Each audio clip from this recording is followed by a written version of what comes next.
Ja, ich begrüße alle recht herzlich, ganz besonders Herrn Dr. Maike Sprotte aus der Nachbarschaft, aus Halle, von der Martin-Luther-Universität, die heißt nun aber nicht zu Halle.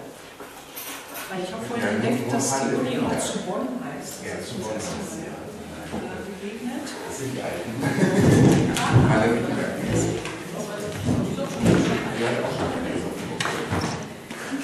Er ist dort seit 2008 tätig als Mitarbeiter, jetzt auf einer eigenen eingeworfenen Stelle im internationalen Graduiertenkolleg Formenwandel der Bürgergesellschaft. Das ist ein Projekt, das bilateral zwischen Japan und Deutschland von der DFG gefördert wird. Ja.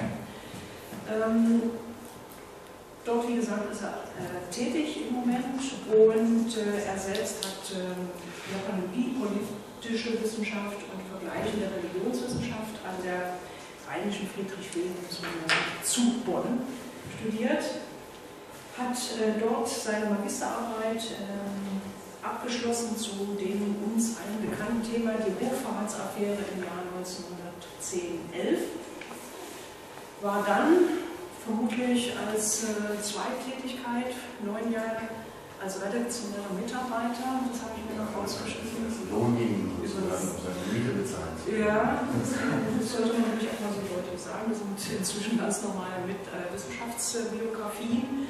Übersetzer, Dolmetscher der deutschen Auslandsvertretung von der japanischen Tageszeitung in der Tokyo Shimbun und der Chunichi Shimbun in Bonn tätig. War, wie sich das für ordentliche Japanologen gehört, auch mehrfach in Japan selbst. Unter anderem einen Forschungsaufenthalt am GEJ, am Deutschen Institut für Japanforschung in Tokio. War dann auch längere Zeit in Heidelberg tätig, nämlich von 2001 bis 2008, also bis dann zu der Tätigkeit in Halle. Vorher aber noch die Promotion abgeschlossen und zu einem spannenden Thema Konfliktaustragung in autoritären Herrschaftssystemen, eine historische Fallstudie zur frühsozialistischen Bewegung in Japan der Meiji-Zeit. Ich breche ab hier mit der Aufzählung erstmal des Lebenslaufes, weil Dr. Sprotte hat eine exzellente Homepage, wo man das alles sehr, sehr ausführlich und sehr interessant nachlesen kann. Ich würde Ihnen sehr empfehlen, dort hinzugucken. Auch der Blog zum Beispiel führt dort schon, den er führt, zum heutigen Thema die Nachrichten des Windes zur Wirkung von Gerüchten und Falschmeldungen in den Jahren 1922-2011. Ganz aktuell ist da etwa ein Bericht oder eine kleine Erzählung drin über aktuelle Legenden und Gerüchte, nämlich über angebliche Geistererscheinungen in der offiziellen Residenz des Ministerpräsidenten in Tokio, wo man glaubt, Gespenster, Geister wieder zu treffen, die im Nini-Dokuji kennen, also am 26. Februar 1936 dort zu Tode gekommen, oder in diesem Kontext zu Tode gekommen sind und die sich dort rächen, an wem auch immer. Unbedingt erwähnen möchte ich aber noch eine Sache, der Herr Dr. Sprotte ist Mitinitiator der Bibliografie zur historischen Japan-Forschung, die es uns ermöglicht, einen exzellenten Überblick zu bekommen über die deutschsprachige historiografische Forschung zu Japan. Wer von Ihnen eine Arbeit, eine Hausarbeit, eine Bachelorarbeit oder dann auch mal Masterarbeit schreiben will und muss und zu einem historischen Thema etwas schreiben, der wird dort sich auch fündig. Das ist eine sehr verdienstvolle Arbeit, Tätigkeit, die er gemeinsam mit Jan Schmidt aus Bochum seit einigen Jahren schon sehr, sehr akribisch betreibt. Sollte ich etwas vergessen haben, zum Beispiel, dass es vermutlich, was ich sehr schätze, auch lieben, Ausstellungen zu organisieren, zum Beispiel auch zu Richard Sorge, den ich auch ganz total spannend finde, dann sei das hiermit noch gesagt. Wie gesagt, ansonsten die Homepage ist sehr zu empfehlen, die beginnt rechts oben mit einem Spruch von Seami, der heißt, Sie sagen es nochmal, genau, man sollte den Anfang nicht vergessen, nicht? Und die unten links endet mit einer kleinen Sprotte. Das mache ich besonders humorvoll. Vielen Dank, dass Sie gekommen sind. Ja. Ich freue mich auf unseren Vortrag, auf Ihren Vortrag, den wir dann natürlich auch gut diskutieren können. Und legen Sie los. Ich werde etwa 40 Minuten plus minus ein paar Minuten, je nachdem wie sehr die Quelle mit mir durchgehen, zu Ihnen sprechen und hoffe anschließend auf eine rege Diskussion und darf dann beginnen. In einem europäischen Kontext, meine sehr geehrten Damen und Herren, weist bereits der Dichter Vergil in seinem Hauptwerk der Aeneis aus dem letzten vorchristlichen Jahrhundert der Göttin des Gerüchts und komischerweise auch zugleich der des Ruhmes in der römischen Mythologie Pharma besondere Eigenschaften zu. Zitat: Pharma, kein anderes Wesen kommt ihr an Schnelligkeit gleich, regt sich in ihrer Beweglichkeit und erwirbt Kräfte im Gehen. Zitat Ende. So nahm er bereits Ergebnisse der Gerüchteforschung vorweg, die einen Höhepunkt in den Weltkriegen des 20. Jahrhunderts erreichte. Wichtigstes Ziel dieser Forschung war die Schaffung eines wissenschaftlich fundierten Sets von Instrumenten zur Vermeidung einer Destabilisierung der Heimatfronten wiederkämpfenden Truppe durch Gerüchte, die in Gesellschaften im Kriegszustand geradezu unvermeidbar eine bedeutende und gelegentlich auch bedrohliche Wirkungsmacht entwickeln. Heute besteht in der wissenschaftlichen Diskussion Konsens darüber, dass sich die Aktionsmodi von Gesellschaften unter Kriegsbedingungen nicht von denen der Gemeinwesen unter Existenzbedingungen als Folge eines verheerenden Naturereignisses unterscheiden. Gegenstand meines heutigen Vortrages ist mithin die Analyse der Inhalte, der Verbreitungswege sowie besonders der Folgen spezifischer Gerüchte innerhalb des japanischen Gemeinwesens, soweit sie Erdbebenkatastrophen betreffen. Hier werde ich mich nach einer wissenschaftlich-theoretischen Verortung der Termini Katastrophe und Gerücht, japanisch Uasa bzw. Falschmeldung, im japanischen Kontext Ryugen Kigo, auch Fugyo, exemplarisch auf das große Kanto-Erdbeben 1923 und die Erdbebenkatastrophe im Osten Japans vom März 2011 konzentrieren. Mein Augenmerk werde ich auf die während der Katastrophe verbreiteten, für einzelne soziale Gruppen oder die gesamte japanische Gesellschaft als bedrohlich empfundene Gerüchte richten. Ich konzentriere mich vor allem, aber nicht ausschließlich auf solche, die sich als falsch herausgestellt zu haben scheinen, wobei ich diese Aussage im Kontext der mit dem Kernkraftwerk Fukushima 1 im Zusammenhang stehenden Gerüchte auch sogleich wieder einzuschränken habe, denn die Folgen der Reaktorkatastrophe scheinen auch heute noch nicht vollständig absehbar. In meinem Vortrag unberücksichtigt bleiben außer ihrer Erwähnung jetzt einerseits der mit dem Gerücht eng verwandte, aber eher auf Einzelpersonen bezogene Klatsch und andererseits Verschwörungstheorien, soweit sie allzu fantastisch daherkommen.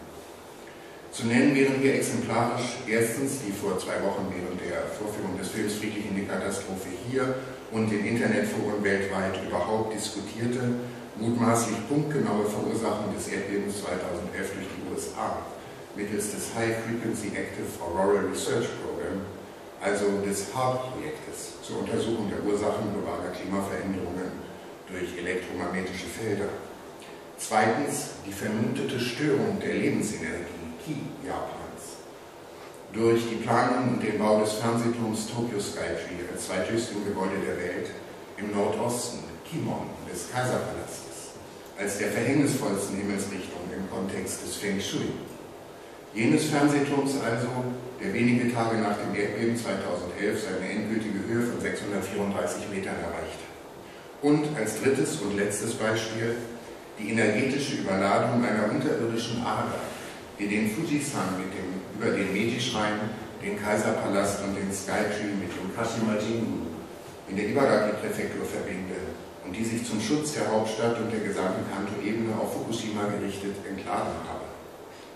Der Kashima-Schrein regte deshalb die Fantasie der Verschwörungstheoretiker besonders an, da es sich um jenen Shinto-Schrein handelt, dessen Hauptgottheit Kashima Daimyojin oder als Helfer des mythisch ersten Herrschers und Enkels der Sonnengottheit namens Ninigi no Mikoto bei seinem Abstieg auf die japanischen Inseln auch Take Mikazuchi genannt, dessen Hauptgottheit also den im Erdinnern gefangen gehaltenen und durch seine Bewegung Erdbeben verursachenden Riesenwels Namazu in Ruhestellung zu halten habe und auf dessen Schreingelände der Schlussstein einer in eben dieses Innere der Erde mutmaßlich reichenden Säule verehrt wird.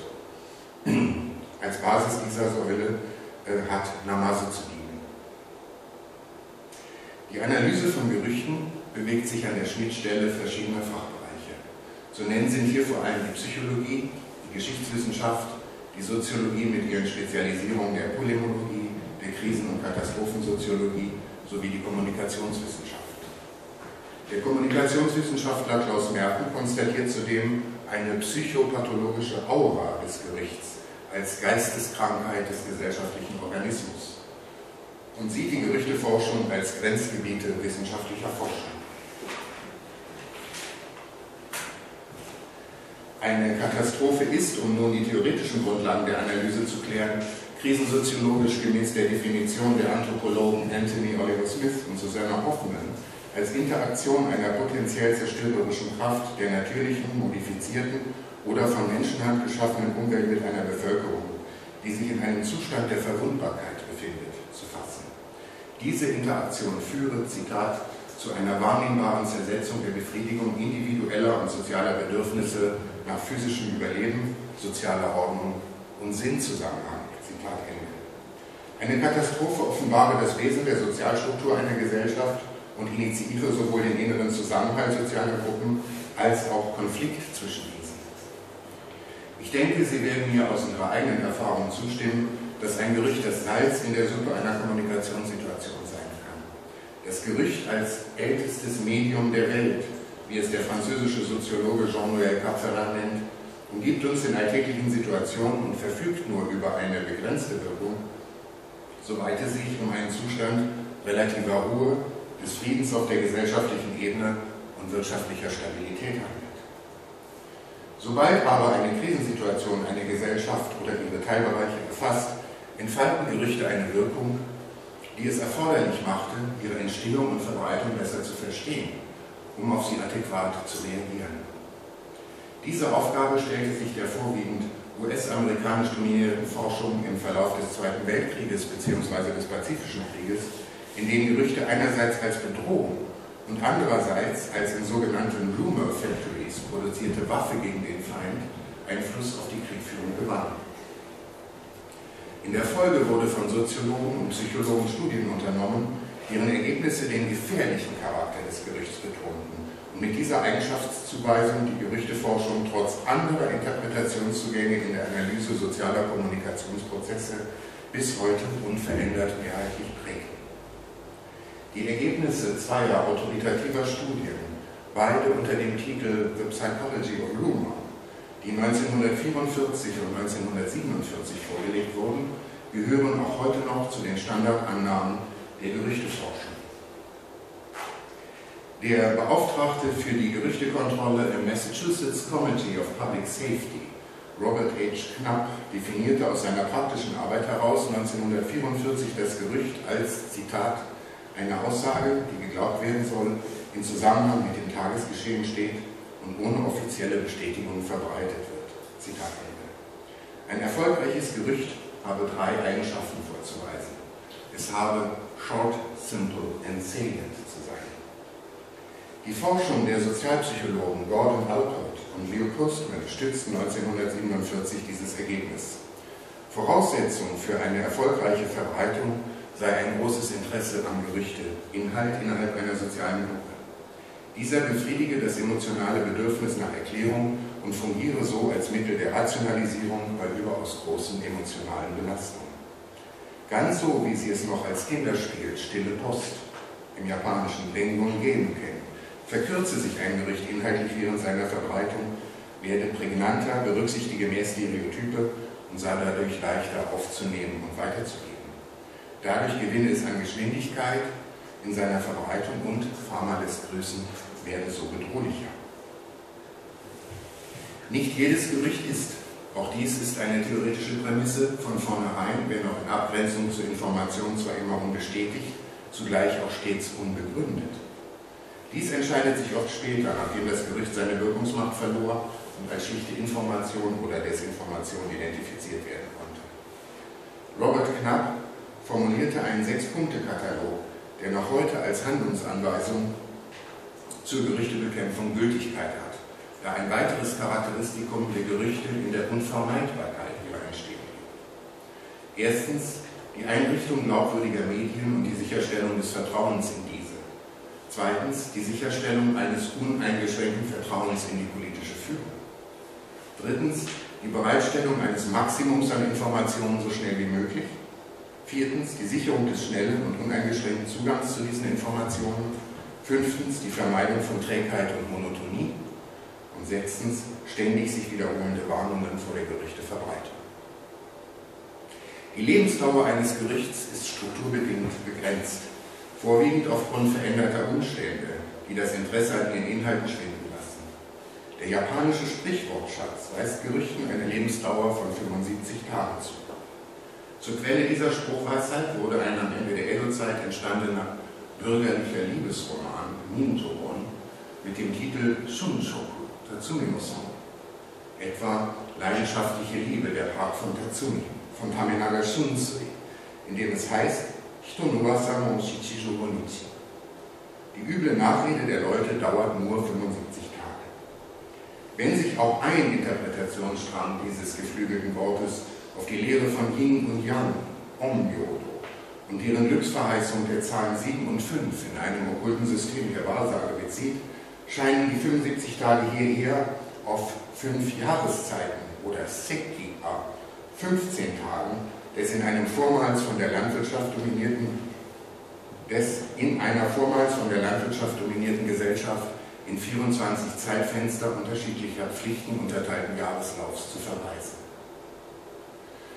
Im großen Kanto-Erdbeben 1923 reichte allerdings ein weit geringerer Zeitraum aus, denn schon am Tage des Bebens, innerhalb weniger Stunden nur, verbreiteten sich Gerüchte, die ihrerseits in kürzester Zeit gewalttätige Folgen hatten. Am Sonnabend, dem 1. September 1923 um 11:58 Uhr wurde die Kanto-Ebene mit der Hauptstadtpräfektur Tokio und den Präfekturen Kanagawa, Yamanashi, Shizuoka, Saitama, Chiba und Ibaraki von einem ersten Beben der Oberflächenmagnitude 7,9, das entspricht 8,2 auf der Richterskala, erfasst, dem im Abstand von 2 bzw. 5 Minuten 2 weitere, ähnlich schwere Beben folgten. Die Katastrophe ereignete sich zwar zu einem Zeitpunkt, zu dem die Rezession, in die Japan nach dem Ende des Ersten Weltkriegs getrudelt war, abflaute und auch die erfolglose Sibirien-Intervention bereits beendet war. Dennoch befand sich das Land in einer Phase des Übergangs. Sowohl die Unabhängigkeitsbewegung vom 1. März 1919, San-Ichi Dokuritsu-Undo, in der japanischen Kolonie Korea, die sich seit dem Tag der Beerdigung des von Japan entmachteten koreanischen Kaisers und Königs Gojong kontinuierlich verstärkte, als auch die anti-japanische Protestbewegung vom 4. Mai 1919, Goshibundo, in China, gegen den Versailler Vertrag und den japanischen Einfluss in China seit den 21 Forderungen der japanischen Regierung aus dem Jahr 1915 gerichtet, hatten dem Selbstbewusstsein der Kolonialmacht Japan in ihren großasiatischen Ambitionen einen Dämpfer versetzt. Nach der Oktoberrevolution in der Sowjetunion zunehmende revolutionäre Tendenzen in der eigenen Gesellschaft. Im Juni 1923 erst war die im Geheimen gegründete Kommunistische Partei Japans enttarnt worden und sich verstärkende Forderungen ausgewählter Gruppen nach mehr politischer Partizipation taten ihr Übriges. Zudem war am 24. August 1923, also nur eine Woche vor dem Beben, Ministerpräsident Kato Tomosanto im Amt verstorben. Im Land herrschte also folglich ein politisches Vakuum und eine neue Regierung sollte erst am 2. September in ihr Amt eingeführt werden. Die Beben trafen das politische und wirtschaftliche Zentrum Japans zu einem Zeitpunkt des Arbeitstages, an dem nicht nur die Herdfeuer brannten, sondern zudem in den vornehmlich im Osten der Hauptstadt gelegenen Industriebetrieben die Arbeit in vollem Gange war. Innerhalb kürzester Zeit breiteten sich in Tokio mit seinen damals 3,5 Millionen Einwohnern und in Yokohama mit ca. 400.000 Einwohnern Feuerstürme aus, die von den Ausläufern eines Taifuns immer wieder entfacht und von ständigen starken Nachbeben begleitet etwa 2 Tage wüteten. Ungefähr 2/3 der Hauptstadt und nahezu ganz Yokohama wurden durch Beben oder Feuer zerstört. In Tokio traf es die Stadtbezirke im Osten, Honjo und Furukawa als typische Arbeiterwohnviertel in der Nähe der Produktionsstätten, besonders schwer. Als verheerendstem Einzelereignis der Katastrophe wurden allein auf dem Gelände des ehemaligen Kleiderdepots des Heeres, Rikugun Hifusho, in Honjo, heute Gedenkstätte für das große Kanto-Erdbeben, ca. 38.000 Flüchtlinge von einer Feuerwand eingeschlossen und starben. Insgesamt forderte die Katastrophe nach 2004 durch die Japan Association for Earthquake Engineering, die Nihonjishin Kogai, publizierten Daten etwa 105.400 Opfer, womit die bisher errechnete Opferzahl von 140.000 Personen nach unten korrigiert wurde. Die Katastrophe machte zwischen 1,5 und 1,9 Millionen Einwohner der Stadt obdachlos. Der Ausfall der Telefon- und Telegrafenverbindungen, die Zerstörung vieler Regierungsgebäude, der Zeitungsdruckereien, der Trink- und Löschwasserversorgung, der Lebensmitteldepots sowie die Zerstörung von über 200.000 Wohnhäusern trafen eine Stadt empfindlich, deren Katastrophenschutz auf der Grundlage der im Mai 1918 in Kraft gesetzten Vorschrift zur administrativen Behandlung außerordentlicher Katastrophen nach schweren Flutkatastrophen in der Hauptstadt 1910, 14 und 17 überraschenderweise vornehmlich als Hochwasserschutz verstanden wurde. Erste Gerüchte in einer Naturkatastrophe beziehen sich stets auf das die Katastrophe auslösende Naturereignis. Ein viel schlimmeres Beben wird unmittelbar folgen. Die Stadt wird gleich von einem Tsunami erfasst werden. Bekanntlich ein Vulkan stehe der Fuji unmittelbar vor einem heftigen Ausbruch. Als weit verhängnisvoller erwiesen sich aber Gerüchte, die am Nachmittag des 1. September in Yokohama ihren Ursprung nahmen und sich am 2.9. in der Hauptstadt verbreiteten. Gefängnisausbrecher, Sozialisten und Koreaner, als Einzelne oder als Alliierte, zögen raubend, brandschatzend bzw. die wenigen noch funktionstüchtigen Brunnen vergiftend durch die Straßen. Die beiden letztgenannten Gruppen hätten sich zudem zu einem Staatsstreich verschworen. Mal waren es 300, mal 2000, der insgesamt 20.000 tatsächlich in der Hauptstadtregion lebenden Koreaner, in der Terminologie der Zeit diskriminierend als aufsässige Koreaner, Tae Sinjin bezeichnet, die generalstabsplanmäßig auf das Regierungsviertel vorzurücken schienen. Diese haltlosen Gerüchte korrespondierten mit solchen, nach denen die politische Klasse Japans nahezu vollständig durch das Beben oder sozialistische und koreanische Gewaltanwendung bereits zu Tode gekommen sei. Reservistenverbände, Saigo Unsingan, und Jugendgruppen, Senengan, bildeten unter dem Vorwand der Selbstverteidigung Bürgerwehren, Jikeidan, und begannen Jagd auf Koreaner zu machen. Als moderne, verbale Entsprechung jener Tretbilder der Edo-Zeit, Fumie, Marien- bzw. christliche Heiligendarstellungen, also die im Dreck liegend zu betreten waren, um sich als Nicht-Christ auszuweisen, wurden willkürlich Menschen auf der Straße angehalten und einen Sprachtest unterzogen. Sie hatten 15 Yen, 15 Sen, Jugoen, Jugosen zu sagen, eine für Koreaner und Chinesen mutmaßlich schwer auszusprechende Silbenfolge. Wer den Sprachtest nicht bestand, wurde im besten Fall verprügelt oder verlor gar sein Leben. Mithin nicht etwa nur Koreaner und Chinesen, sondern ebenso körperlich Behinderte oder einen in der japanischen Sprache starken Dialekt sprechende, aber auch beispielsweise Bartträger als etwas Unjapanisches dokumentierende. Ungeachtet des vom Prinzregenten Sesshonomiya in Stellvertretung seines psychisch erkrankten Vaters, des Taisho Tenno, am 2. September verhängten Ausnahmezustandes als in der japanischen Geschichte des 45 nur dreimalig ausgeübtem Verfassungsrecht eines Tenno und nach Wiedererscheinen der Zeitung ab dem 5.9. in Kraft gesetzter strenger Zensurbestimmungen hielten die Morde an. Forschungen zu den Opferzahlen nennen sehr unterschiedliche Ergebnisse. 6.600 ermordete Koreaner als Resultat eines Berichtes der 1919 gegründeten und im chinesischen Nanjing ansässigen provisorischen Regierung der Republik Koreas. 233 Opfer in einer Studie des japanischen Justizministeriums und 2.613 Ermordete, die der Historiker und Politikwissenschaftler Yoshino Sakuso, die Ikone des japanischen Liberalismus, identifizierte. Wenngleich auch einige Täter später strafrechtlich abgeurteilt wurden, blieb deren Verurteilung nur halbherzig, da sie im Januar 1924 anlässlich der Hochzeit des Prinzregenten sogleich weitgehend amnestiert wurden.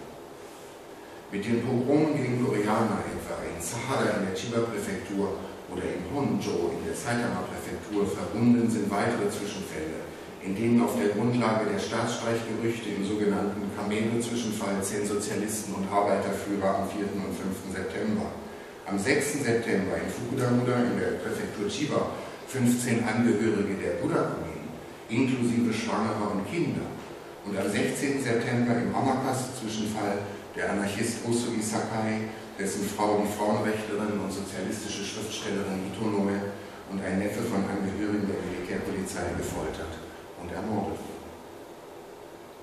Wenngleich auch die durch Falschmeldungen ausgelögten Massaker und Morde andere Gerüchte überstrahlten, sind gleichwohl auch die direkt oder indirekt mit dem Kaiserhaus in Zusammenhang stehenden Gerüchte zu untersuchen, weil sie einen weiteren Zugriff auf die Binnenstruktur der japanischen Gesellschaft der Zeit ermöglichten.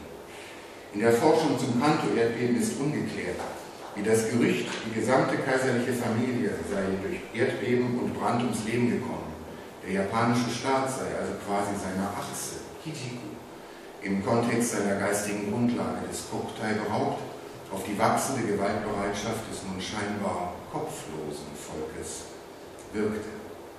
Die Stellung des Tenno bzw. des Prinzregenten drohte indirekt durch das Gerücht, das Erdbeben sei Strafe des Himmels, Tenken, die ein japanisches Sodom und Gomorra getroffen habe, aber insofern Schaden zu nehmen, da man sie als persönliche Garanten der Wohlfahrt des japanischen Volkes auch für die Katastrophe mutmaßlich verursachende Unmoral, Vergnügungssucht und Konsumstreben also hätte zur Verantwortung ziehen können. Insofern ist die Tendenz, die Moral im Sinne der im kaiserlichen Erziehungsedikt von 1890 genannten Prinzipien, namentlich die der Kaiserverehrung, des Patriotismus und der konfuzianischen Tugenden kindlicher Pietät, wiederzubeleben und zu stärken, nur allzu erklärlich. Auf einer eher emotionalen Ebene gelang dies durch die Tatsache, dass auch das Kaiserhaus mit seinen 3 toten Angehörigen, wenn auch aus der familiären Peripherie, 2 Prinzessinnen aus dem Hause Kanin bzw. Yamashina und dem zweiten Sohn des Prinzen Higashikuni, dem 6-jährigen Enkel des Meiji-Tenno, Prinz Monomasa, die den Beben in der Sommerfrische an der Küste zum Opfer fielen, wenn also auch das Kaiserhaus gleichfalls nicht von den Folgen der Erdbebenkatastrophe vollständig verschont blieb. Angesichts des Motivs einer die moralische Verkommenheit der japanischen Gesellschaft ahnenden Strafe des Himmels, das kultur- und modernisierungskritisch gleichermaßen von so bedeutenden Persönlichkeiten der Zeit wie dem sogenannten Vater des japanischen Kapitalismus und Unternehmerfürsten Shibusawa Eiichi, den Pazifisten und protestantischen Christen Uchimura Kanzo und den Essayisten und Dramatiker Nagai Kafu aufgegriffen wurde, war aber der am 10. November 1923 veröffentlichte kaiserliche Erlass zur Stärkung des nationalen Geistes, Kokumin Seishin Sakko no Shōshō, strukturell sehr viel bedeutender. Mit dem unvermeidlichen Bezug auf die kaiserlichen Ahnen, die in ihrem Einsatz für das Reich vorbildhaft gewirkt hätten, müsse sich auch das Volk wieder auf die Prinzipien des Staatskörpers besinnen, da eine durch Erziehung vermittelte Standhaftigkeit bzw. männliche Stärke des nationalen Geistes, Kokumin Seishin no Goken, die Quelle für das Gedeihen des Staates, Kokkakoyo no Moto, sei. Von staatlicher Seite wurde nunmehr eine Rückbesinnung auf die Tugenden der Meiji-Zeit in Erziehung und Ausbildung zur vorherrschenden Aufgabe. Warum nun aber wurden die Gerüchte bezüglich der Koreaner überhaupt geglaubt? Kurzum, weil man ihnen das Vorgeworfene damals tatsächlich zutraute. Aus zeitgenössisch-japanischer Sicht waren sie ökonomisch Konkurrenten auf dem japanischen Arbeitsmarkt, im Kontext des Kolonialismus undankbare Beherrschte und politisch potenzielle Verbündete unstürzlerischer Kommunisten. Neben dem möglichen Erklärungsmuster der Gewaltbereitschaft innerhalb einer sozialen Gruppe als pure Erscheinungsform menschlicher Verrohung, die angesichts der sich im Tokio der Zeit entwickelnden an anarchische Zustände erinnernden Situation nicht völlig undenkbar war, scheint ein weiterer Gedanke der Beachtung wert. Der Freiburger Historiker Jörn Leonhard hat historisch für Europa ein, Zitat, spannungsgeladenes Nebeneinander von kollektiven Partizipationserwartungen mit dem Ziel der Teilhabe an der Nation einerseits und Gewaltbereitschaft andererseits, Zitat Ende, konstatiert. Der Rekurs auf die Nation, so Leonhard weiter, habe die beiden Dimensionen miteinander verbunden. Insofern mögen sich die Angehörigen der japanischen Bürgerwehren jener Tage in analoger Weise als wirkliche Vaterlandsverteidiger im Kontext eines national konnotierten Bellizismus, wie er bereits seit der Meiji-Zeit propagiert wurde, und gleichermaßen als wahrer eigener Partizipationsansprüche, einer der zentralen Forderungen der Taisho-Zeit, verstanden wird. Ob die politische Führung nun anfangs der Gewalt mangels adäquater Möglichkeiten zu Gegenmaßnahmen im Sinne des Knappschen Katalogs oder aber aus Angst, selbst zum Ziel eines möglichen Aufruhrs zu werden, freien Lauf ließ, bleibt offen, zumal dies noch immer einer der zentralen Diskussionspunkte in der historischen Forschung zum großen Kanto-Erdbeben ist. Auch das Erdbeben im Osten Japans traf 2011 das Land in einer Phase der Verunsicherung und des Übergangs, wenn auch aufgrund anderer Ursachen als 1923, mit stagnierenden sozialen und wirtschaftlichen Reformen und enttäuschten Hoffnungen auf einen politischen Wandel eines seit 1945 demokratisierten Politik- und Gesellschaftssystems. Aus einem verlorenen Jahrzehnt, wie die japanische Politologie die 1990er Jahre kritisch fasst, scheint es, wurden mindestens 2 verlorene Jahrzehnte. Und sind die Bilder aus der Tohoku-Region mit ihren 3 am schwersten betroffenen Präfekturen Iwate, Miyagi und Fukushima in Erinnerung? Moderne Nachrichten- und Kommunikationstechnik vermittelte in Deutschland ein Gefühl direkter Betroffenheit durch die dreifache Katastrophe, die am 11. März 2011 um 14:46 Uhr mit dem wohl stärksten Beben, das jemals die japanischen Inseln erreichte, begann. Einem Beben der Stärke 9 folgte als zweites Naturereignis ein verheerender Tsunami auf dem Fuße und als dritter Teil der Katastrophe die von menschlicher Leichtsinnigkeit verursachte atomare Katastrophe durch Unfälle in den Atomkraftwerken der Region, unter denen Fukushima heute nicht nur in Deutschland zu einem Synonym für den größten anzunehmenden Unfall, egal in welchem Bereich auch immer, geworden ist. Ob nun für den Euro oder für den ehemaligen Verteidigungsminister Karl Theodor zu Guttenberg, der sein persönliches Fukushima erlebt habe. Es bedarf weiterhin enormer Anstrengungen, eine Katastrophe dieses Ausmaßes, der unmittelbar über 18.500 Personen zum Opfer fielen und deren Folgen hinsichtlich des Atomunfalls bis zur Stunde ungeklärt zu sein scheinen, zu überwinden. Alleine das Setting der Regierungspressekonferenzen nach der Katastrophe, also ein in deutschen Medien euphemistisch in völliger Unkenntnis des politischen Systems Japans als Pressesprecher bezeichneter Kabinettssekretär Edano Yukio, etwa dem Kanzleramtschef gleichzusetzen, natürlich im Glauben an, der sich bemüht, den größtmöglichen Eindruck von Transparenz zu vermitteln und keine Chance verstreichen lässt, um eine kollektive Diät des Verstandes, mithin um ruhiges Verhalten und Misstrauen gegen jede Form des Gerichts zu bitten. Dieses Setting also scheint sich gänzlich an den Knappschen Vorschlägen zur Gerüchteprävention zu orientieren. Alleine, man glaubt ihm nur schwer. Zu tief sitzt das japanische Misstrauen in die politische Klasse.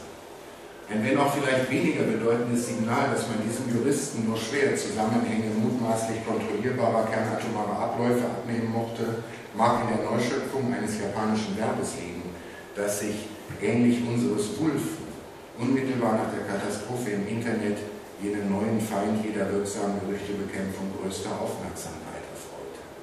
Edan, mit der Konnotation Ausflüchte suchen, Lügen. Zu bekämpfende Gerüchte gab es neben den neuen, noch schwerere Naturereignisse ankündigenden in Hülle und Fülle. Chinesische Diebesbanden ziehen durch das Katastrophengebiet. Diebstähle nehmen in der Katastrophenregion explosionsartig zu. In Fukushima hat die Kernschmelze eingesetzt. Wenn man Regen abbekommt, ist man verstrahlt. Die ganze Präfektur Fukushima ist radioaktiv verseucht. Gemüse aus Fukushima ist verstrahlt. Eine radioaktive Wolke zieht Richtung Tokio, Korea, China. Das Kaiserpaar ist nach Kyoto geflüchtet. Das Kaiserpaar hat es abgelehnt zu flüchten. Gegen radioaktives Material hilft Gurgelwasser eines bestimmten Herstellers. Das aus Braunalgen hergestellte Wakame macht gegen Verstrahlung immun, etc. pp. Durch die Entwicklung der Telekommunikation im letzten Jahrzehnt in Japan benutzt man bekanntermaßen vorwiegend das Handy zum Wählen. Und nach der schnellen Reparatur zerstörter Sendemasten und der Einrichtung von Computerpools in den Flüchtlingsunterkünften schien die Flut an und die Reaktion auf scheinbar oder wirklich falsche Gerüchte, die in Kettenmails, Tweets und Feeds verbreitet wurden, kaum noch beherrschbar. Das Ministerium für öffentliche Verwaltung, Inneres, Post und Telekommunikation begann mit Internetprovidern und Telefongesellschaften über eine umfassende Kontrolle der im Internet angebotenen Inhalte zu verhandeln, was umgehend Kritik im Sinne der Wahrung der Presse- und Meinungsfreiheit hervorrief. Zudem begegnen wir auch nach diesem Beben wieder dem Motiv der Strafe des Himmels. Unabhängig aber vom inzwischen als Symbol der Einheit des japanischen Volkes weniger verantwortlichen Tenno. Der damals 79-jährige Gouverneur der Präfektur Tokio und gegenwärtige Co-Vorsitzende der rechtskonservativen Gesellschaft zur Erneuerung Japans, Nippon Ishin-no-kai, sowie Unterhausabgeordnete Ishihara Shintaro, machte sich neuerlich zum Wortführer einer in nationalistischen Kreisen beliebten Kultur- und Zivilisationskritik, indem er am 14. März erklärte, Zitat, die Identität der Japaner ist die Gier. Nihonjin no identity wa gaiku. Es ist nötig, diesen Tsunami geschickt zu nutzen und die Gier auf einmal abzuwaschen. Ich meine schon, dass es sich tatsächlich um eine Strafe des Himmels handelt. Yappari tenbatsu da tomo. Aus pragmatischen Gründen, er stand im Wahlkampf um eine 4. Amtszeit als Gouverneur, entschuldigte er sich für seine Äußerungen, die als Beleidigung für die durch die Dreifach-Katastrophe betroffene Bevölkerung gewertet wurden. Ishihara wurde am 10. April 2011 mit einem Abstand von mehr als 15% auf seinen stärksten Gegner, den Ex-Comedian und Ex-Gouverneur der Präfektur Miyazaki, Higashi Kokubaro Hideyo, alias Sonomama Higashi, in seinem Amt bestätigt. Dies zeigt übrigens, wie falsch die Annahme ist, mit Wählerbeschimpfungen könne man keine Wahlen gewinnen. Wie wenig die Distanzierung Ishiharas wirklich bedeutete, erwies sich im Juli 2011, als er in Form eines Testaments an Japan ein Taschenbuch mit dem Titel Shin Darakuron, Gaioku to Tenbatsu, neue Erörterung der Degeneration, Gier und Strafe des Himmels, in der Nachfolge des Schriftstellers und Essayisten Sakaguchi Ango 1906 bis 1955 als bedeutenden Vertreter des literarischen Genres der sogenannten Trümmerliteratur oder Literatur der Brandstätten, der Theater no Bungaku, nach Ende des Asiatisch-Pazifischen Krieges veröffentlichte. Ishihara brandmarkte, wie bereits Sakaguchi 1946 in dessen Vorlage, Individualismus, Konsumstreben, Sexsucht und Pflichtvergessenheit und konstatierte einen Werteverfall der Gesellschaft, der sich nur durch eine ethnisch und nicht etwa kulturell begründete Rückbesinnung auf die geistige Reinheit und allgemeine Bedürfnislosigkeit als, im Sinne Sakaguchi Ambos, inhärente Werte eines Homo Japonicus überwinden ließe. Durch Eigenschaften also, die nicht erklärt werden müssten oder gar erklärt werden könnten. Hier folgt Ishihara ganz der Maxime Sakaguchis, Zitat, wenn unser Leben gesund ist, ist auch Japan gesund. Zitat Ende. Mithin ein Schelm also, der sich an die Erörterung des Japanertums in augenscheinlich nicht enden wollenden Nihonjin-no erinnert fühlt. Gleichwohl wurde das Motiv jener Strafe des Himmels in Internetforen ausführlich verbreitet und diskutiert. Gerüchteinhalte zu diesem Erdbeben sind insofern schwer zu beurteilen, da sich manches, das anfangs von Offiziellen als Gerücht eingestuft und vehement dementiert wurde, als Wahrheit ausstellte. In der Katastrophenregion hat beispielsweise die Zahl der Diebstähle, nicht aber durch Chinesen, sondern durch Japaner selbst, tatsächlich zugenommen. Im Oktober 2011 wurden die Polizeikräfte zum Schutz verlassener Wohngebiete mit der Begründung der Zunahme von Einbrüchen um 750 Mann aufgestockt. Auch ist und bleibt beispielsweise die Lebensmittelsicherheit nicht nur ein anhaltendes Thema von Gerüchten, sondern real ein ungelöstes Problem. Fälle sexueller Gewalt hingegen reduzierten sich trotz der in Erdbebenkatastrophen stets kolportierten Gerüchte von Vergewaltigungen tatsächlich deutlich. In Umfang und Ausmaß schwerer zu fassen sind Fälle von Diskriminierung, die sich in der Folge von Gerüchten auch heute noch immer wieder ereignen. Kinder aus der Präfektur Fukushima werden beispielsweise aus Angst vor einer möglichen Verstrahlung, auf die sie selbstredend untersucht wurden, in einigen Fällen nicht in Kindergärten oder Schulen anderer Regionen aufgenommen. Spielkameraden werden ihnen verweigert. Flüchtlinge wurden in Unterkünften abgewiesen. Wäre eine allgemeine humanitäre Hilfe nach einem Erdbeben generell auch kein Problem, entstehen im Zusammenhang mit der intellektuell nur schwer zu fassenden Angst vor schädlichen Folgen eines Atomunfalls, zumal in der japanischen Bevölkerung mit ihren historischen Erfahrungen besondere Probleme. Dies führt auf ein Phänomen, das in der japanischen Öffentlichkeit und Wirtschaftswelt mit dem Begriff Fujō Higai gefasst wird und tatsächliche oder angenommene, vorwiegend wirtschaftliche Schäden durch in ihrem Tenor negative, schädliche oder eben falsche Gerüchte beschreibt. Dieser Begriff in der Kombination der beiden bekannten Vokabeln Gerücht und Schaden entwickelte sich erstmals im Zuge dreier Ereignisse in der zweiten Hälfte der 1990er Jahre. Erstens des Untergangs des russischen Öltankers Nachodka am 2. Januar 1997 im japanischen Meer in der Nähe der Oki-Inseln und der durch ihn verursachten Ölverschmutzung bei Mikuni an der Echizen-Kaga-Küste in der Präfektur Fukui mit verheerenden Folgen für den dortigen Tourismus und die Krebs- und Krabbenindustrie. Zweitens mit dem falschen Bericht des Fernsehsenders Television Asahi in seiner Nachrichtensendung News to Station im Februar 1999 über dioxinverseuchte landwirtschaftliche Produkte aus Tokunozawa in der Präfektur Saitama und deren anschließender Unverkäuflichkeit, sowie drittens mit dem Unfall in der Uranwiederaufbereitungsanlage von Tokaimura in der Präfektur Ibaraki am 30. September 1999 als dem schwersten Atomunfall in Japan vor Fukushima.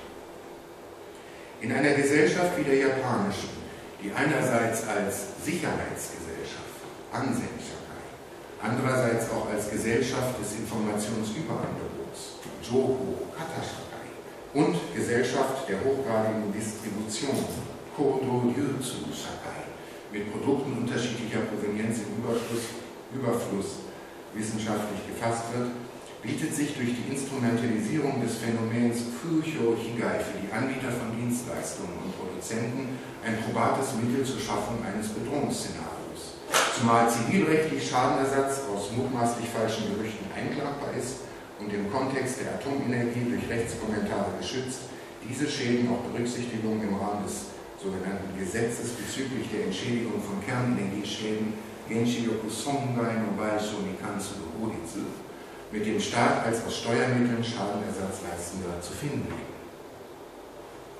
Ungeachtet der Gerüchte, die ein schlechtes Bild auf die Fremden, im gegenwärtigen Fall die Chinesen, als der größten Ausländergruppe in Japan heute werfen sollen, ist kein Ausländer durch Ausschreitungen zu Schaden gekommen. Gleichwohl wird im Zusammenhang mit den Gerüchten der Gegenwart immer wieder auf das Kanto-Erdbeben von 1923 konkret Bezug genommen, als traue man sich selbst nicht und könne sich noch heute ähnliche Folgen ungezügelter Gewaltexzesse als Ergebnis einer unkontrollierbaren bzw. unkontrollierten Gerüchteverbreitung vorstellen. Ein führender deutscher Japanologe seinerseits, der die japanische Gesellschaft generell für, Zitat, ziemlich gerüchteanfällig, Zitat Ende hält, begrüßte im April 2011 die polizeilichen und politischen Maßnahmen zur Gerüchtekontrolle mit dem Hinweis, er, Zitat, wäre als Ausländer in Japan jedenfalls nicht darauf erpicht, dass sich so etwas wie 1923 wiederhole. Zitat Ende. Gleichwohl scheint mir ein entscheidender Unterschied zwischen den japanischen Gesellschaften des Jahres 1923 und 2011 zu bestehen. Dazu möchte ich hier auf einen Begriff der Zivilgesellschaftsforschung verweisen, der in den letzten Jahren im politikwissenschaftlichen Diskurs zur Genese der Bürgergesellschaft an Bedeutung gewonnen hat und auch unsere Diskussion mit meiner Zeit als Postdoc im variierten Komik Formwandel der Bürgergesellschaft Japan und Deutschland im Vergleich belebte. Den jener existenziellen, in einer universellen Ethik begründeten und für alle gesellschaftlichen Sphären geltenden Basisnorm der Zivilität, die, so der Soziologe und Politikwissenschaftler Dieter Ruch, zwar keinesfalls die situative Gewaltbereitschaft ausschließe, aber das Gewalthandeln unter dem Merkmal des Containments der Gewalt an strenge Voraussetzungen der Legitimität und Legalität und an das Prinzip der Verhältnismäßigkeit knüpft. Dieses System blinde gesellschaftsintern Menschen aller Status- und Funktionsgruppen sei eine menschliche Verkehrsform schlechthin und schließe alle Bezugspersonen ein, also Angehörige der eigenen Gruppe bzw. Gesellschaft, wie auch die Fremden. Dieses Prinzip scheint mir heute in der japanischen Gesellschaft trotz vieler Kritikpunkte weitgehend akzeptiert zu sein. Beigetragen haben dazu neben den Folgen des Asiatisch-Pazifischen Krieges und einer auf Demokratisierung ausgerichteten Schulausbildung die wahrnehmbare Stärkung der Zivilgesellschaft Japans spätestens seit dem Hanshin-Awaji-Erdbeben 1995 als Akteur und partiell als Korrektiv in der Interaktion sozialer Interessen. Möglicherweise erklärt sich so eines der Ziele der vorletzten japanischen Regierung unter Ministerpräsident Noda Yoshihiko von der Demokratischen Partei unter dem Eindruck des Erdbebens 2011, nämlich die weitere Förderung zivilgesellschaftlicher Akteure. Da ich über die diesbezüglichen Absichten der gegenwärtigen liberaldemokratischen Regierung des Ministerpräsidenten Abe Shinzo keine Gerüchte verbreiten möchte, meine Damen und Herren, lassen Sie mich hiermit schließen. Ich danke Ihnen für Ihre Aufmerksamkeit.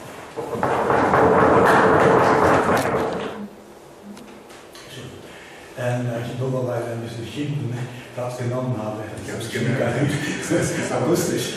Ich habe jetzt immer Schwierigkeiten. Deswegen, ob ich richtig verstanden habe, bin ich selber nicht so sicher.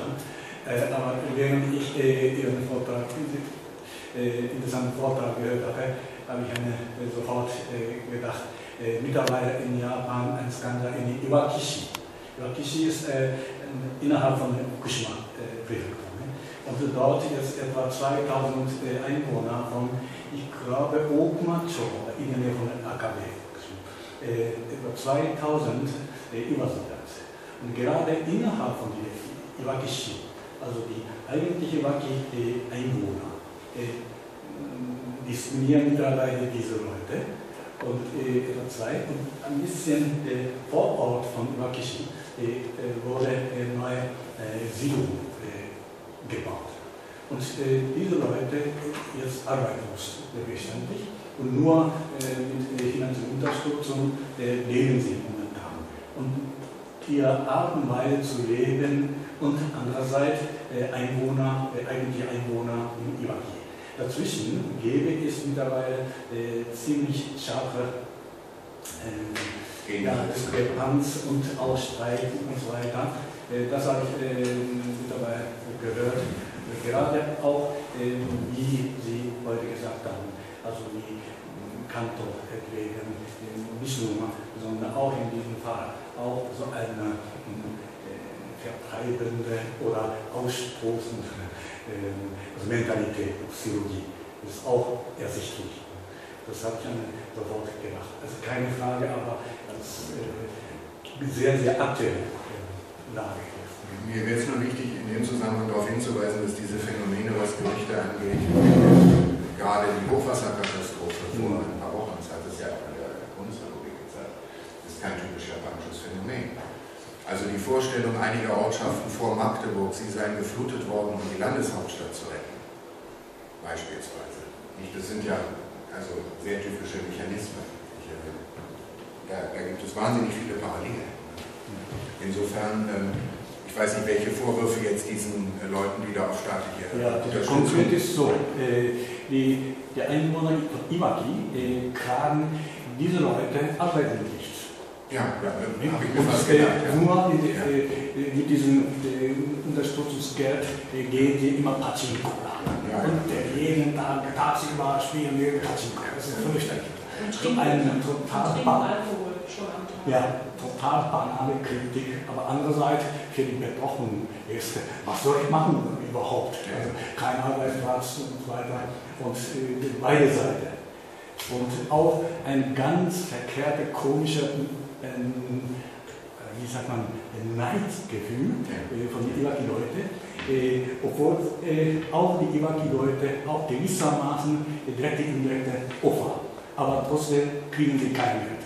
Während diese mitten im Zentrum getroffene Leute haben etwas Geld bekommen. Und dann zwischen beiden, sie kriegen Geld, wir haben kein Geld.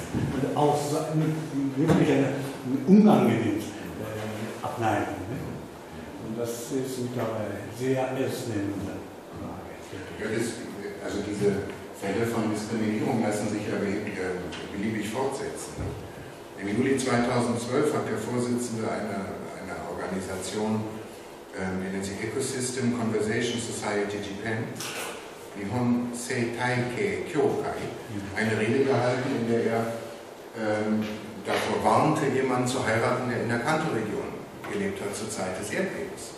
man müsste sich darauf einstellen, dass wenn man geheiratet hat, die Kinder mit Sicherheit missgebildet sind. Große Kritik aus der entsprechenden Erdbebenregion, aber das wird eben ganz normal kolportiert und dürfte vermutlich auch in gewisser Weise Folgen haben, wenn man an die Behandlung der Iwaksha denkt in Hiroshima und Nagasaki.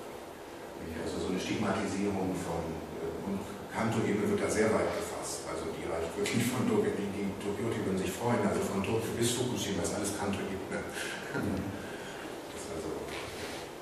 Aber diese Sachen, also die Frage dann, wo haben die das Geld her, ist dann wieder eine Quelle von Gerüchten im Zweifelsfall. Nicht? Also dann hat irgendein Führer dieser Gruppe besondere Kontakte zu einem Ministerium, einem Abgeordneten, der wahrscheinlich persönlich noch Geldkoffer vorbeibringt und auszahlt. Das sind aber alles völlig übliche Mechanismen, immer dann, wenn keine ausreichenden Informationen vorhanden sind. Ab welcher Größenordnung spricht man denn von einem Gerücht? Also sind das jetzt Kommentare, die in Medien wiedergegeben werden oder die, ja, also es ist schwer zu greifen, finde ich. Nicht quantifiziert. Okay. Ich meine, aber das kennen Sie doch auch. Also. Ja, Sie meinten halt, Sie nehmen keine Gerüchte auf, die jetzt auf Personen bezogen sind. Sie haben es ja erklärt in sich. Ja, das ist ein negatives Problem. Genau. Nicht den Klatsch. Aber sind das jetzt Gerüchte, die sich nur in einer Region verbreiten oder die sich über ganz Japan verbreiten? Also, woher nehmen Sie die Gerüchte, mit denen Sie jetzt gearbeitet haben? Achso, das ist einfach die mit den Erdbeben in Zusammenhang stehen, unabhängig von ihrem Verbreitungsgebiet. Das Internet ist ja nicht regional zuzuordnen. Also, wenn Sie einen Blog aufrufen, dann Sie nichts sagen. Sie haben nur Leute auf aus. Blogs gearbeitet? Unter anderem, ich habe genommen, wo ich es kriege. Zeitungen, Bücher gibt es inzwischen. Es gibt richtige Sammlungen von Gerüchten. Also es gibt auch in Japan Gerüchteforschung.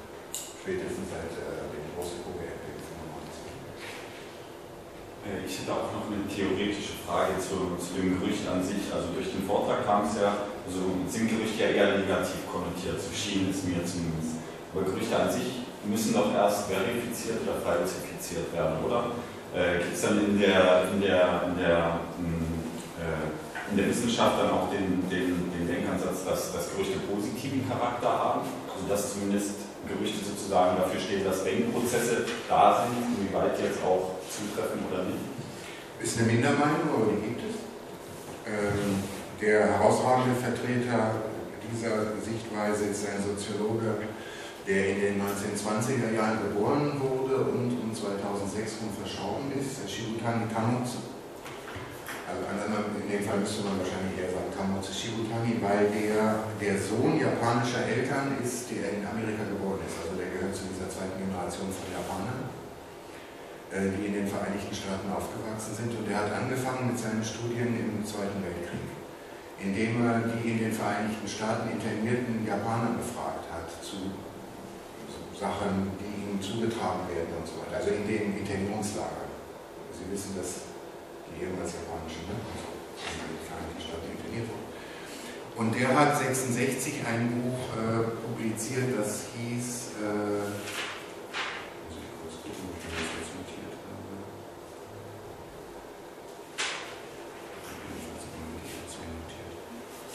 Kleiner Augenblick. Der hat also 1966 ein Buch über diese Gerüchte veröffentlicht. Improvised News heißt das Ding.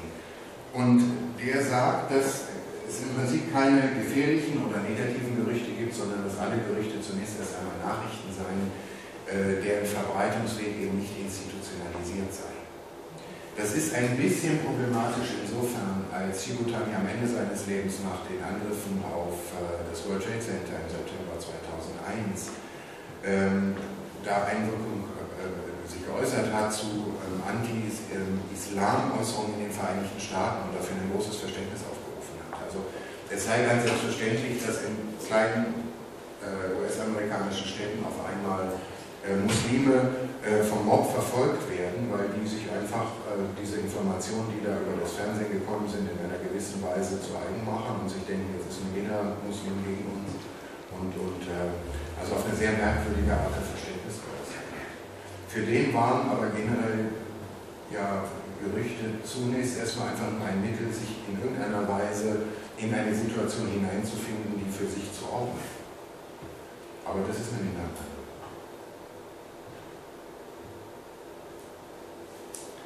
Ja, vielen Dank nochmal für den hochinteressanten Vortrag. Ich würde da gleich anschließen. Ich meine, wenn man provokativ ist, also, dann könnte man ja sagen, welche normative Ausrichtung haben Gerüchte. Man könnte ja auch quasi behaupten, dass die Einführung der Deklaration der Menschen- und Bürgerrechte das Resultat eines Gerüchtes gewesen sind. Ja? Also wenn man sich in der Geschichte der französischen Revolution auskennt, es gibt dieses Phänomen, Sturm auf die Bastille, und dann gab es die große Furcht, die Grand Peur. Ja? Und das war ein Gerücht im Prinzip gewesen, dass sich quasi nach diesem Ereignis des Sturms auf die Bastille durch ganz Frankreich, und insbesondere vom Adelsitz zu Adelsitz verbreitet hat. Und was besagte, dass in jedem Moment ein bewaffneter Mob von Bauern vor den Schlössern auftauchen werde und alle Adligen quasi hinrichten. Und das hat dann letztendlich zu dem Ergebnis geführt, dass der Adel in dieser berühmten Nacht im August 1789 freiwillig auf Privilegien verzichtet hat. Also insofern ein klassischer Fall, dass eine in dem Sinne aus einer bestimmten Perspektive politische Katastrophe eingetreten ist, die quasi eine symbolische Ordnung zerstört hat und damit eine diskursive Ordnung, eine Kommunikation unmöglich gemacht hat. Und dann, wenn man aus dieser Perspektive agiert, funktionieren Gerüchte ja sozusagen etwas Imaginäres, das spontan eigentlich entsteht, aber die durchaus indifferent wirken und die durchaus dazu führen können, dass aus Angst der Adel beispielsweise auf Privilegien verzichtet und damit für eine neue Ordnung Platz macht, die sozusagen dann als eine rationale, universalistisch westliche Weltordnung quasi entstehen kann. Ja? Also da würde ich sagen, da sieht man die Indifferenz. Ja? Also eine Katastrophe lässt sich dadurch definieren, dass sie zugleich ein symbolisches Ereignis ist, insofern die symbolische Ordnung zerstört oder durchlöchert quasi wird, was die Ordnung quasi suspendiert und zu einer Verunsicherung quasi führt. Und darauf gibt es bestimmte Reaktionen. Und da würde mich auch mal das Verhältnis, Sie hatten am Anfang zwischen Gerüchten und Verschwörungstheorien unterschieden. Wie ist sozusagen das Verhältnis zwischen Verschwörungstheorien und Gerüchten sehen würden? Weil Verschwörungstheorien sind ja schon etwas, was so einen rationalisierenden, interessengeleiteten Kontext quasi enthält. Und im zweiten Fragekomplex, der sich mir das im Vortrag ergeben hat, war, wenn ich es richtig verstanden habe, bei Ihrer Argumentation am Ende ja, dass die Unterschiedlichkeit in der Ereignisfolge zwischen der ersten Katastrophe und der zweiten Katastrophe durch das Phänomen der Zivilität unterschieden wurde. Ja?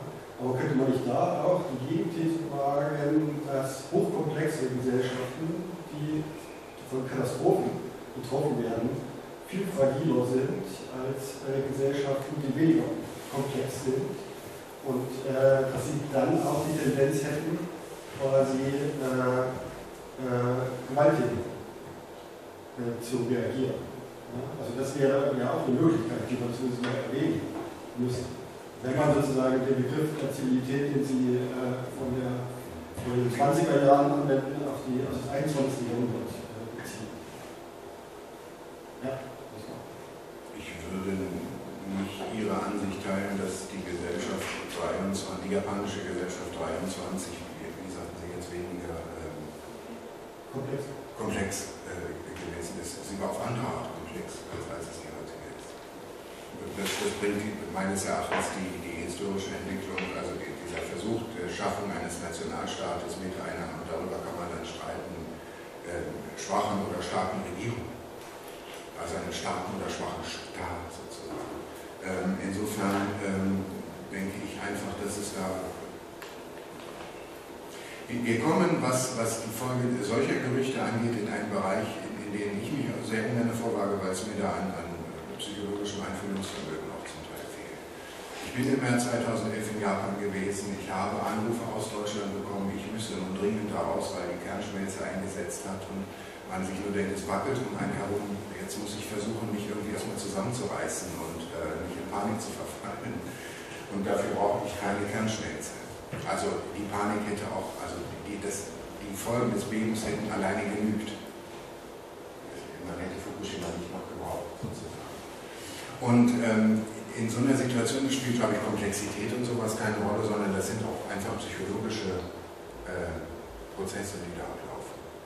Leute, die es eben schaffen, sich da zusammenzureißen, auch zurückzuhalten, und andere, die eben dann anfangen, aus welchen Gründen auch immer, entsprechende Gerüchte zu verbreiten. Ich hätte es mir aufschreiben sollen. Also, diesen Aspekt der Komplexität teile ich nicht, und den ersten Aspekt, da geht es darum, ob es ein positives oder negatives Ergebnis hat. Also Sie würden sagen, Gerüchte ja, solange sie die Erklärung der Menschenrechte zur Folge haben. Ja, das war nur ein Kommentar auf die vorhergehende Fragestellung quasi, ja? Also wo ich von positiven oder negativen normativen Auflagen von Gerüchten geredet. Also das war nur ein Beispiel, es gibt auch durchaus paradoxe Gerüchte, die im Nachhinein sozusagen eine positive Wirkung haben können. Und dann wollte ich nur kurz, Sie haben am Anfang was Unterschied oder so. Verschwörungstheorie-Gerücht. Ne? Ja, für mich ist es tatsächlich der Unterschied, dass ein Gerücht immer noch sein kann. Aber eine Verschwörungstheorie, also dann muss ich sagen, außerhalb meiner Vorstellungskraft bewegt. Also ich kann keine Energieadern annehmen, die sich entladen. Ich kann nicht annehmen, Feng Shui ist für mich Aberglaube. Und Hart, tut mir leid, also nein, das geht nicht. Also die Vereinigten Staaten greifen nicht Japan an. Also sprich, die Wahrscheinlichkeit dessen, was da behauptet wird, muss groß sein, um ein Gerücht zu sein, und für mich keine Verschwörungstheorie. Reicht Ihnen das als Antwort? Ich würde schon ganz gerne da nochmal anknüpfen, weil das ist hier, glaube ich, auch nur angedeutet worden, also sind Gerüchte intentional oder sind sie vielleicht beides zufällig? Das heißt, sie wabern so dahin, und ich fand jetzt diese von Ihnen jetzt nochmal eingebrachte Definition, will ich nicht sagen, aber Beschreibung als nicht institutionelle Nachrichten oder Redeweisen von mir aus, das wäre ja dann vielleicht doch schon auch eine, sag ich mal, strukturelle Möglichkeit zwischen Verschwörungstheorien, ob man die jetzt gut findet oder nicht, und Gerüchten zu unterscheiden, dass das eine quasi gezielt von und zum Teil auch wissenschaftlich begründet. Ne? Das sind ja sozusagen, das passiert ja nicht einfach, das wird ja zum Teil von Interessengruppen lanciert dann auch und erforscht und was weiß ich nicht alles, da gibt es Gruppen, die so etwas unterstützen, während Gerüchte, das haben Sie auch gesagt, erstens kurzlebig, schnelllebig und, sagen wir mal, vielleicht kann man so sagen, von unten kommen in Chaos- oder Unordnungssituationen, um das eben unterscheiden zu können. Also da wäre gleich noch eine andere Frage, inwieweit ist das Phänomen der Gerüchte als Medium, wie Sie es ja auch am Anfang bezeichnet haben, vielleicht auch sogar ein urbanes Phänomen, wo sich Gruppen, Menschen, Personen begegnen, die nicht unbedingt miteinander bekannt sind. Und also ich weiß nicht, ob sozusagen ich glaube, das Wort ist gefallen, Second. Ne? Also jetzt hier nicht. Jetzt hier nicht, also habe ich es falsch verstanden. Das wurde das ist vorher. Also in Gemeinschaften, die sich vertraut sind, weiß ich nicht, können da Berichte entstehen, oder ist das nicht doch, sage ich mal, auch verbunden mit einer gewissen Anonymität? Die muss nicht unbedingt modern sein, die sozusagen auch dann tendenziell zur Expression und sozusagen auseinanderdividiert von Gesellschaft in diese Richtung wirken kann. Also ich finde immer wieder faszinierend, was der japanische Philosoph Karatani Kojin relativ schnell nach Fukushima oder nach dem 11. März geschrieben hat, anknüpfen an Sonnet, die über die amerikanische Katastrophe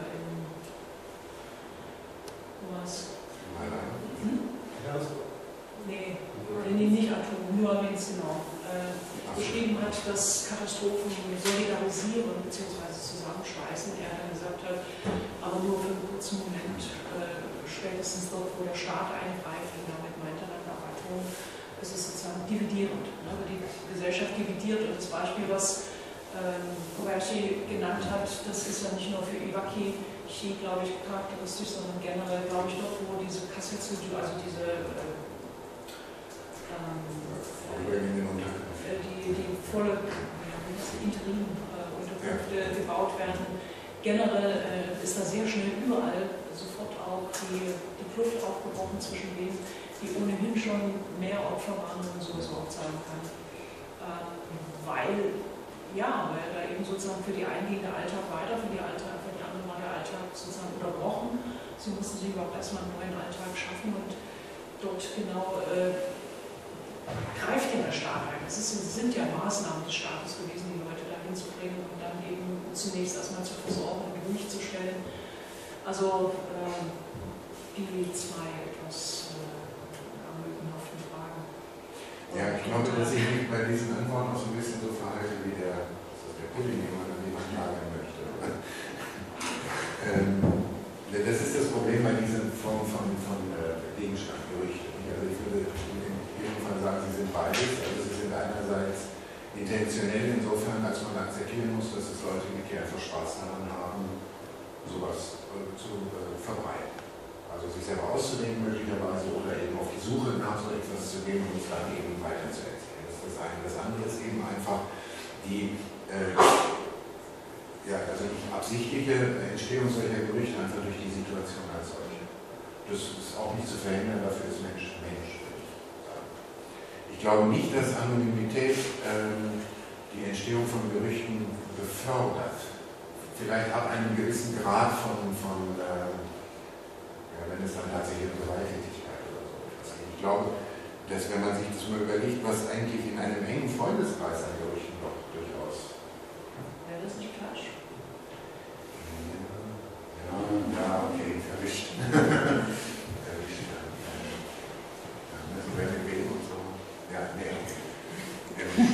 Also über das Anonym muss ich nochmal nachdenken, aber die Entstehung, würde ich sagen, ist es tatsächlich beides. Also es lässt sich nicht verhindern, manchmal auch gar nicht in der Absicht jetzt, viele glauben ja das, was sie da erzählen, nicht? Also tatsächlich als Möglichkeit.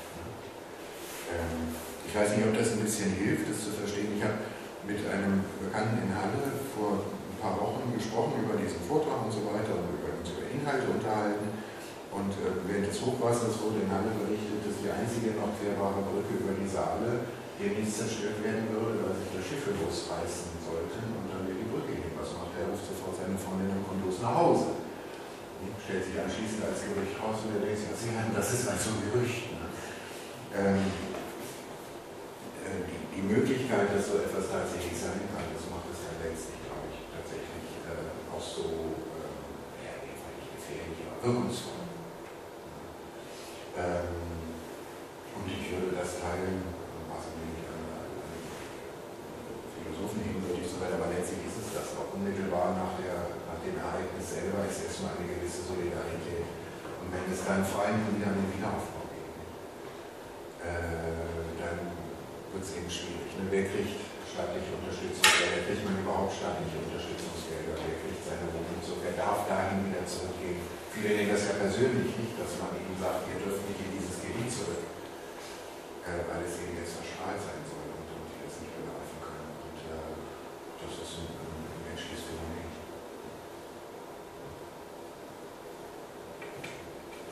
Eine Frage zu dem Katalog, bei der was so schön dran ist. Wenn ich das so durchlese, klingt das ja alles, wenn man das einhält, sollten ja keine Gerüchte mehr entstehen, auch wenn sie von uns als negativ empfunden werden von den meisten Leuten. Das sind die Folgen davon. Würden Sie sagen, dass das jetzt reicht? Oder sind da bestimmte Punkte einfach missachtet worden, sodass diese Gerüchte aufkommen konnten? Oder fehlen einfach noch Punkte? Sie sich einen Zustand vorstellen, in dem jeder Angehörige eines politischen Systems absolutes Vertrauen in seine politische Führung hat? Nee. Ich frage mich weiter, ne? Aber das ist letztlich ein ganz, ganz großes Problem. Also ich meine, auf den japanischen Fall brauchen wir gar nicht sprechen. Also im Japan des Jahres 1923, vielleicht sogar noch eher zu erreichen, da sind dann schon 50 Jahre Erziehung drüber weggegangen seit der Mittelrestauration. Das heißt, die haben vielleicht sogar noch geglaubt, dass der Tenor alles richten wird. Aber im heutigen Japan. Ja gut, bei denen schon auch bei 2, 3 anderen, aber würden Sie sagen, es fehlen vielleicht noch Punkte oder sind es, also selbst wenn das erreicht werden würde, würden dann keine Gerüchte mehr entstehen? Nein, sie lassen sich nicht verhindern. Sie lassen sich einfach nicht verhindern. Ich denke, dass das, was man wahrscheinlich, und darauf wird dann verzichtet, vielleicht ist es auch nicht machbar, aber eben tatsächlich Gerüchte, das Problem ist, wenn Sie sagen, jetzt erzähle ich ein Gerücht, also als Regierungssprecher stehen Sie da vorne und sagen, jetzt erzähle ich ein Gerücht, glaubt das bitte nicht. Dann können Sie darauf wetten, dass es natürlich Tausende gibt, die es sofort glauben. Also die abschreckende Wirkung der Vorstellung eines Gerichts funktioniert eben auch nicht. Sonst würde man ja nämlich, kann man eigentlich sagen, also das stimmt nicht und das stimmt nicht und das stimmt nicht. Also im Prinzip immer so eine Liste machen im Internet, das ist ja wunderbar. Nicht? Das und das und das und das und das stimmt alles nicht. Das glaubt Ihnen doch keiner. Insofern, nein, lassen sich nicht verhindern. Man kann eben tatsächlich nur im Rahmen, also zumindest der Bereitstellung eines Maximums an Informationen, ist aber auch so eine Sache. Ich war sehr enttäuscht, muss ich sagen, und das hat mich nachhaltig geprägt über NHK, den japanischen Fernsehsender, die also tatsächlich wieder besseren Wissens da offenbar Sachen während des Erdbebens kolportierten, in dem Wissen, dass tatsächlich eine ganz schweres eingesetzt hat, genau das Gegenteil von Wissenschaftlern der Tokyo-Universität und was weiß ich sagen ließen. Insofern ist das schwer. Also Informationen als Information zu akzeptieren, glaubwürdige Information. Gerade in Ausnahmesituationen.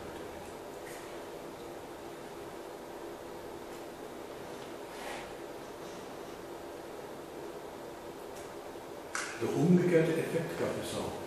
Ich war auch zufällig in Tokio in dieser Zeit und ziemlich schnell um mich lief ein Gerücht, also in Form des Berichtes. Ja, und dann inhaltlich so, erst Kernschmerzen passiert. Ziemlich schnell, mindestens um mich. Und das ist ein Bericht als Form, aber letztendlich war Wahrheit. Genau, ne? Und dass hier beispielsweise die Möglichkeit offizielle Medien, sowohl offizielle Medien als auch politische Führung, haben mit Absicht diese Tatsache täuschen. Und dann gerade umgekehrt, der Gerücht wirkt in diesem Fall eher positiv. Wir stellen uns vor, normalerweise Gerücht ist als negativ, ein Phänomen. Aber umgekehrter Effekt kann auch passieren. Ne? Weil beispielsweise mittlerweile gab es auch so eine Stunde oder was auch, während die Regierungsseite immer die Nachrichten kontrollieren möchte oder steuern möchte. Umgekehrt natürlich auch. Ich weiß nicht, ob das, da müsste man vielleicht mal einen Psychologen fragen, ob das auch in der Natur des Menschen liegt, dass man eher bereit ist, die negativen Gerüchte zu glauben, als die positiven. Wenn wir also konkurrierende Gerüchte in der Zeit gehabt hätten zwischen, es hat die Kernschmelze gegeben, was ja wohl letztlich der Wahrheit entspricht, und andererseits, es ist alles in Ordnung, der Ministerpräsident wird es schon richten. Persönlich oder wie auch immer. Ja, also dann ist merkwürdigerweise tatsächlich so, dass man dann eher denkt, ne, lächle und sei froh, es könnte schlimmer kommen. Ich lächle und ich war froh. Das interessant ist, also diese negative Information möchte man hören, das psychologisch. Ja, das ist diese grausam etwas pervers, aber psychologischer Mechanismus bewegt sich so. Ja. Aber wäre das Zweite dann eben auch ein Gericht, zu sagen, ist alles in Ordnung, der Ministerpräsident wird es richten? Ja, natürlich. Das wäre auch ein Gericht, das wäre nicht eine Lüge. Es ist nicht. Achso. Ja, wie sich herausstellen, dass er es nicht geschafft hat, wäre es erstmal ein Gerücht, oder? Das ist eben eine Desinformation. Ich meine, der Inhalt wäre dann in diesem Fall, also, ich will jetzt nicht lustig machen über gewisse japanische Lehrer, aber man müsste es ihm auch zutrauen. Und das fällt mir bei japanischen Ministerpräsidenten ein bisschen schwer. Also man müsste ihnen zutrauen, dass sie tatsächlich in der Lage wären, das zu richten. Na, das würde mir generell schwer.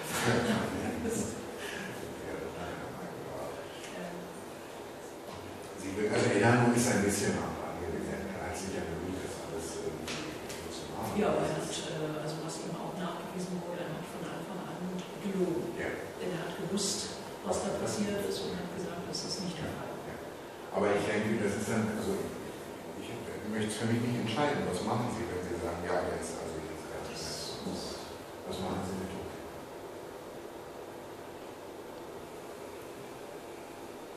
Wenn man klar, wenn man in der Richtung denkt, wenn man eine analytische Perspektive auf das Phänomen quasi anwendet und weniger normativ ist, dann würde man sagen müssen wahrscheinlich, dass also das Rationale, also in solchen katastrophalen Ausnahmesituationen, die auch quasi also das Netzwerk der symbolischen Ordnung quasi im suspendieren, dass man das Rationale nicht mehr vom Imaginären unterscheiden kann. Also das wird sich dann im Nachhinein darstellen, ob die offizielle Information also ein Gerücht war und ob das Gerücht eine rationale Grundlage quasi hatte. Und mir scheint es ja dann wirklich tatsächlich aus der Perspektive, also unvermeidlich, dass da, wo eben dieses informative Netzwerk in so einem Katastrophenmoment zerreißt, dass man trotzdem auf irgendwelche Informationen angewiesen ist und dann die dann sich in Form von Gerüchten, also eher imaginär quasi, provisorisch, spontan, quasi über dieses Loch in symbolischen Klassismus spinnen. Unabhängig davon, welche Wahl es ist. Das ist die die aus der rationalen Perspektive. Und das soll man nicht vorstellen können. Ja, es ist die Suche nach Sinnzusammenhang, die ich also die Sinngebung ist sinnlos. ja gut, aber der Mensch ist so, dass es irgendwie für sich einbauen muss in sein System. Und das macht ihn dann anfällig für das, was er dann, also kein messbarer Begriff der Wahrscheinlichkeit, was ihm am wahrscheinlichsten zu sein scheint. Psychologisch aber genau, und dieses, wie Sie eben sagen, wenn da ein Netz zerrissen ist, um es für sich sozusagen wieder zu fliegen. Ja. Und es wird eben immer, das passt eigentlich zu dem, was ich am Anfang gesagt habe, immer als ein Angriff auf die Identität, also die symbolische Identität. Also dieser Sinnverlust, der durch die Katastrophe entsteht, ist natürlich ein Angriff auf die symbolische Ordnung und dann natürlich auf die jeweilige Identität. Und kann dann im Extremfall zu solchen Exzessen führen, wie Sie geschildert haben.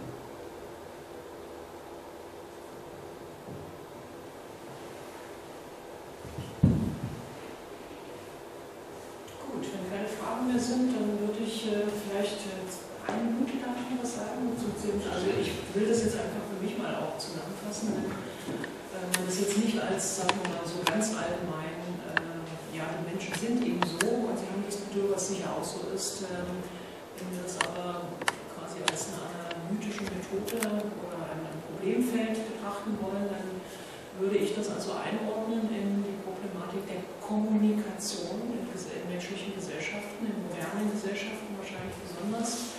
Kommunikation ist ja eben auch etwas teilend, mitteilen, was immer bedeutet, wenn da wir in unterschiedlichen Kontexten, mehr oder weniger unterschiedlichen Kontexten eingebettet sind, entstehen sozusagen immer diese Momente, die gerne als Missverständnis verstanden werden, es aber nicht unbedingt sind. Und ich würde das dann aber doch mit einem Moment der Identität und dann eben auch Machtkonstitution verbinden. Also sind die Akteure in der Produktion eines Gerüchtes, mit welchen Intentionen und dieses Interessengeflecht dann genau untersuchen wollen, was macht das zu einem Gerücht oder eben zu einer Verschwörung oder zu Klatsch oder zu einer Lüge oder zu einer Überlebensnotwendigkeit. Das wäre so für mich quasi der Ansatz, wenn man sich damit weiterhin befassen würde. Denn wir haben ja anfangs dieses Themenfeld, als wir 2011 begonnen haben, uns auch in Seminaren mit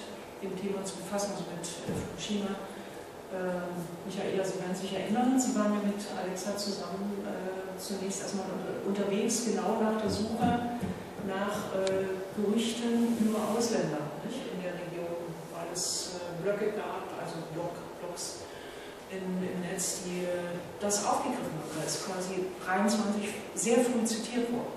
Also passiert hier das Gleiche wieder wie 23, wenn ja, wie und wo und was. Und das hat sich zum Glück also als nicht tragfähig herausgestellt, aber die Ängste waren da. Das heißt, diese Erinnerungen daran waren da. Und also das war durchaus ein Thema auch für uns, das wir dann allerdings nicht weiter verfolgt haben und dem wir begegnet sind.